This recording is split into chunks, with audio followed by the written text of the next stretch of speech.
لوگ اچھائی کی دعائیں کرتے ہیں، اچھائی کی دعائیں کرتے ہیں، اسی طرح بعض اوقات بد دعائیں بھی کرتے ہیں، برائی کی دعا. کہ کچھ ایسے بدبخت تھے کہ جنہوں نے رسول اللہ صلی اللہ علیہ وسلم سے کہا کہ اگر یہی آپ یہ حق لے کر آئیں، سب کچھ یہی ہے، تو پھر ہم پر آسمان سے پتھر برس جائے.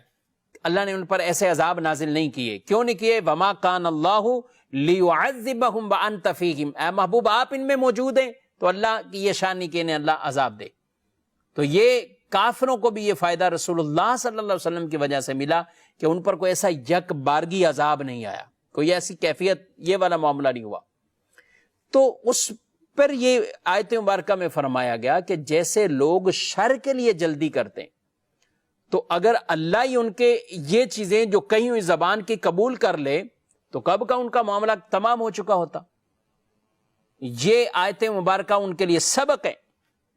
جو لوگ بد دعائیں کرتے ہیں اپنے آپ کو، اپنے بچوں کو، اپنی سواریوں کو، اپنے ہر جو بھی چیز تھوڑی سی ڈسٹرب نظر آئی بد دعا کرتے ہیں، گالیاں بکتے ہیں اور بد دعائیں بھی کرتے ہیں. اب بتائیے اگر اسی وقت وہ قبول ہوگی جو بھی کہا تو پھر ندامت کس کو ہوگی؟ بعض اوقات آدمی اولاد کے لیے والد کہہ رہے ہوتے ہیں بیڑا غرق ہو جائے، تباہ ہو جائے، ہلاک ہو جائے. گاڑی کے لیے گاڑی کو الٹا سیدھا بولیں گے، سواریوں کو الٹا سیدھا بولیں گے.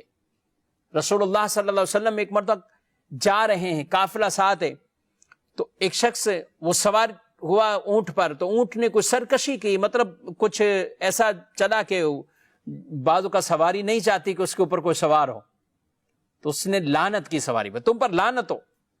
تو رسول اللہ صلی اللہ علیہ وسلم نے فرمایا لعنت کرنے والا کون ہے؟ تو بتایا کہ یہ انہوں نے خود ہی کہا میں نے ایسا کیا. تو آپ صلی اللہ علیہ وسلم نے فرمایا کہ اس قافلے سے اس ملعون سواری کو دور کر لو، یعنی جس پر لعنت کی جا رہی ہے. اب یہی موقع اور وقت اگر قبولیت کا ہو تو کہا ہمارے قافلے سے اس سواری کو دور کرو. اور یہ بات کی تعلیم ارشاد فرمائے گی کہ نہ تم اپنے آپ کو بد دعا دو، نہ اپنی اولاد کو بد دعا دو، اور نہ ہی اپنے اموال کو بد دعا دو، کہ کہیں ایسا نہ ہو کہ وہ گھڑی قبولیت والی ہو اور پھر تمہیں ندامت ہو.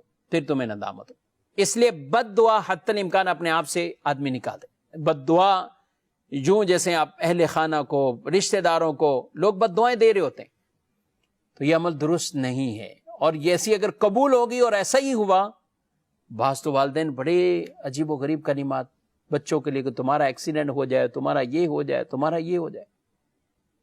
ٹھیک ہے، ہم اس اولاد کو بھی کہیں گے کہ اپنے ماں باپ کے ساتھ ایسا سلوک نہ کرو کہ تمہارے ماں باپ تمہیں اس قدر بد دعائیں دینے پر وہ اتر آئیں. پھر بھی ماں باپ سے کہا جائے گا کہ آپ ایسا نہ کیجیے، ان کو بد دعائیں نہ دیں.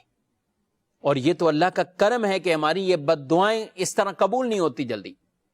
اور وہ آیت مبارکہ میں یہی ارشاد فرمایا کہ اگر اللہ لوگوں پر برائی ایسی جلد بھیجتا جیسی وہ بھلائی کی جلدی کرتے ہیں تو ان کا وعدہ پورا ہو جاتا.